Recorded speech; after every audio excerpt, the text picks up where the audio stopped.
Hello guys, welcome back to our channel. If your Quip 360 oscillating toothbrush suddenly stops turning on and refuses to start like it normally does, it can definitely feel frustrating, especially when everything seemed completely fine before.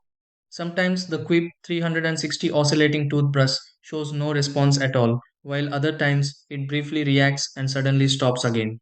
A situation like this can happen because of battery issues, charging interruptions, loose internal contact, or moisture buildup that is easy to overlook. Before assuming something major completely stopped working, there are a few simple things worth checking because many Quip 360 oscillating toothbrush problems can improve after quick adjustments. In this video, let's go through several easy steps to help fix a Quip 360 oscillating toothbrush not turning on. Try these. Step 1. Check the battery inside the Quip 360 oscillating toothbrush if power suddenly stops working. Step 2. Replace or recharge the Quip 360 oscillating toothbrush battery if response feels completely inactive. Step 3.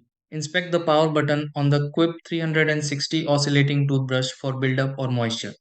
Step 4. Dry the Quip 360 oscillating toothbrush carefully if water recently reached the handle area. Step 5. Reassemble the Quip 360 oscillating toothbrush properly and try turning it on again. Step 6. Test the Quip 360 oscillating toothbrush and confirm normal operation returns successfully.